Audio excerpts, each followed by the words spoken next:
Bonjour Stéphane. Bonjour Sarah. Merci d'avoir accepté cette invitation pour donc nous parler de votre pratique de la méditation. Merci à vous. Et donc première question, quand et comment avez-vous découvert la méditation de pleine conscience? J'ai commencé, on va dire, aux alentours de 2010, suite à différents événements personnels qui se sont déroulés cette année-là. Sachant que j'avais quand même commencé à m'intéresser à tout ce qui est méditation, intériorisation, on va dire il y a beaucoup plus longtemps, à peu près 20-25 ans, quand j'avais pratiqué l'aïkido.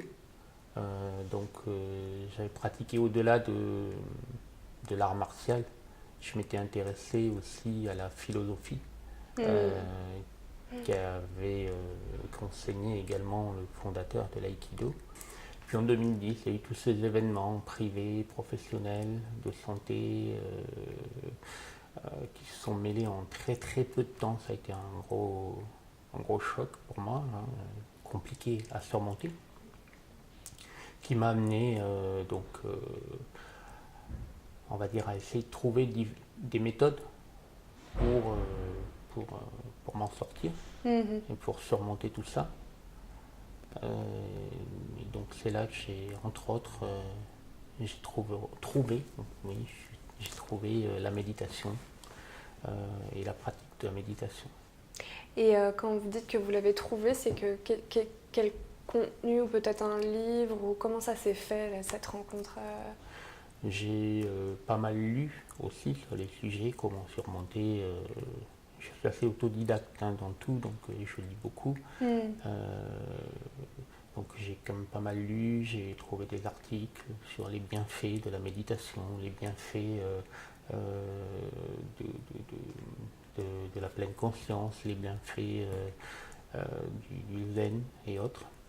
Bon, ça m'a amené à lire pas mal de choses, en faire une petite synthèse et à essayer, avoir l'envie d'essayer aussi au début.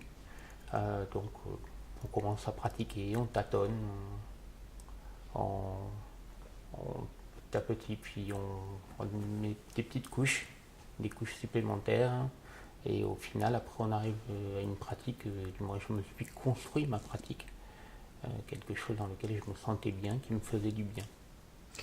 Et est-ce que vous vous rappelez de cette première fois où vous vous êtes assis pour méditer, donc pas à l'aïkido, mais quand Oui, en 2010 là, oui. Alors la première fois, enfin les premières fois, oui, parce que la toute première fois, pas spécialement. J'ai débuté comme pas si mal que ça, enfin pas si mal que ça. Je m'étais aménagé un coin calme, j'avais vu mon petit matériel, mon coussin Zafu, comme ça. Bon, je n'étais pas très à l'aise sur la posture, puis ça a été bref parce que je savais dès le départ qu'il fallait pas vouloir tout d'un coup. Donc les premières fois, ça a été uniquement pour travailler la respiration, pour apprendre à respirer. Et après, j'y ai rajouté donc apprendre à faire le vide. Il a fallu que je me construise finalement moi aussi un mantra pour m'aider. Puis petit à petit, j'ai rajouté la perception sensorielle, l'exploration de mon corps. Puis ensuite, voilà, ça s'est construit en cheminement. Quand est-ce que vous méditez et où? Alors, je méditais beaucoup plus. Je médite beaucoup plus de manière posée dans le processus dont je parlais, yoga, puis musique, puis assis, zazen dans un endroit au calme, quand j'en éprouve vraiment le besoin. Donc j'essaie de faire ça au moins une fois par semaine, de me consacrer, on va dire, au moins une demi-heure à une heure pour ça. Donc là, vous avez votre espace? Voilà, j'ai avec mon espace, mon petit rituel, mon cocon de méditation. Et ensuite, je m'efforce, je pratique beaucoup de la méditation, je ne sais pas comment on appelle ça, éveillée et rapide. C'est-à-dire que je peux me faire, par exemple, en marchant, je respire, Je me mets mon mantra entre guillemets dans la tête, j'essaye d'évacuer tout ce qui est à l'extérieur, ça peut être à mon bureau, ça peut être voilà, à différents moments de la journée. Ça peut m'arriver une, deux fois dans la journée de faire ça. D'accord, donc c'est des petites piqûres de Voilà, rappel, des moments de conscience. des petites pauses pour, voilà, pour évacuer, pour éviter des fois de réagir à chaud, pour évacuer une tension, une pression. Voilà, c'est très bénéfique. C'est plus bénéfique de le faire comme ça petit à petit, pour moi, hein, de le faire petit à petit, que de prendre 3 ou 4 fois 1 heure par semaine pour faire un vide complet. Alors, quels sont les bénéfices que vous avez vus, que la méditation vous a apporté à titre personnel? Déjà le calme, la sérénité, la capacité à surmonter des événements un peu compliqués, voir plutôt les solutions que les problèmes. C'est ça qui m'intéresse. Des problèmes, on en a tous, dans la vie privée, dans le travail. Mais ce qui est important, ce n'est pas les problèmes, c'est les solutions. C'est la manière dont on surmonte ces problèmes et qu'on va vers l'avant. Donc la méditation vous aide oui. à ça. Pour moi, ça aide beaucoup. Et d'un point de vue professionnel, qu'est-ce que vous avez pu constater? Ça aide également beaucoup d'un point de vue professionnel, puisque on a des problèmes. On passe quand même une bonne partie de sa vie au travail. On a beaucoup de problèmes au travail. C'est finalement un peu mon métier que de gérer les problèmes. Et d'essayer de devoir trouver des solutions. Alors ça peut être frustrant, ça peut être énervant, on n'est pas seul, hein, il y a d'autres personnes, il y a des événements extérieurs, il y en a plein. La méditation, la relaxation, pour moi ça aide beaucoup, ça permet de relativiser, c'est pareil que pour le personnel. On relativise, on essaye de voir les problèmes, de voir une solution, de ne pas chercher le coupable entre guillemets. Dans beaucoup de sociétés, on cherche ça avant tout, alors que ce qui est important, c'est de savoir qu'est-ce qui a généré un problème donné et comment on peut le résoudre. Ça sert aussi à aider à planir les conflits entre les gens, à recevoir aussi ce que les gens ont à dire, les écouter. On est plus serein face à ça.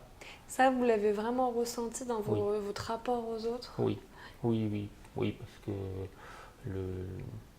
avant, j'étais moins patient, moins consensuel, certainement.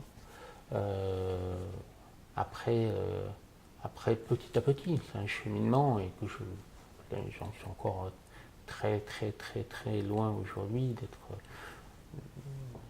ce que j'appelle vraiment comment dire, serein, complètement serein, hein, mais ça aide. En étant plus serein, les personnes qui vous entourent le ressentent, elles sont plus sereines aussi. En fait, ça permet de diffuser également de la sérénité, de diffuser des choses, des ondes positives, on va dire, pour employer des grands mots, mais voilà, face à une personne qui ne s'énerve pas, ou qui écoute, les autres personnes vont être elles-mêmes plus détendues, vont moins chercher à envenimer des situations, vont être plus ouvertes également. Donc vous avez eu des fonctions managériales tout au long de votre carrière. Depuis que vous méditez régulièrement, est-ce que vous avez noté des changements dans votre manière de manager ou d'aborder les collaborateurs? Et si oui, est-ce que vous avez un exemple Oui, comme je l'ai dit tout à l'heure, je me ressens beaucoup plus consensuel que ce que je l'étais avant, beaucoup plus à l'écoute. Ma manière de manager a également évolué avec le type de management que j'ai été amené à avoir. J'ai la chance de travailler au sein d'une société où les gens sont très familiales, c'est très ouvert d'esprit. C'est une ambiance de travail quand même très très sereine, très particulière, qu'on rencontre finalement que très peu. Et c'est vraiment une ambiance qu'on aimerait qu'elle existe dans d'autres sociétés, dans d'autres milieux. C'est voilà, c'est très bien. Bon, alors on arrive à la fin de cet échange. J'ai encore 2 questions. Oui. La première est pourquoi c'était important pour vous, en tout cas pourquoi vous avez voulu aujourd'hui témoigner de votre pratique? Pour 2 choses. Premièrement, c'est que je pense que l'humanité, l'homme, au sens large du terme, aurait vraiment intérêt à apprendre pas simplement à méditer, mais à voir le bien collectif. L'apport de l'interaction entre les uns et les autres. Je trouve que malheureusement, on va trop vers un monde égoïste, égocentrique. Alors qu'au contraire, pour moi, l'avenir de l'humanité, c'est les autres, finalement. C'est pas que soi. Et je tenais également à témoigner parce que, ne serait-ce qu'au niveau d'une société, puisqu'on a parlé de la pratique à l'intérieur, par exemple, nous, ce qui va être mis en place à partir de l'année prochaine, c'est qu'on aura ici une salle de méditation pour justement où c'est une surprise qu'on va faire à nos collaborateurs à partir de janvier. On a discuté avec Fabrice, notre président. Il est d'accord pour cette idée. Donc on va avoir un espace qui sera derrière, un espace dédié, une pièce occupée aujourd'hui et qui va être dédiée à la pratique de la méditation. Est-ce que vous allez mettre ça en place pour les collaborateurs? Oui. Est-ce qu'ils ont évoqué à un moment donné cette envie de découvrir la méditation? Comment c'est venu là cette chose de se dire tiens, si dans cet espace, l'espace, on pouvait mettre en place une salle? En fait, c'est venu avec un élément. En fait, j'y ai pensé avec un élément un peu aussi personnel qui fait partie de ce que je suis aujourd'hui. Je suis atteint d'une maladie génétique assez rare qui est irréversible, donc ça m'a amené en ce moment à me poser des questionnements sur comment que je voudrais faire petit à petit, que je peux, dans quelle mesure je peux contribuer. Puis c'est venu aussi de discuter avec les uns et les autres où finalement ils n'ont pas exprimé comme ça, mais parfois ça a été on aimerait bien communication, ou on se sent stressé, ou par exemple du support téléphonique. C'est vrai que des fois c'est pas facile d'avoir des appels des clients, des fois pas toujours simples à gérer.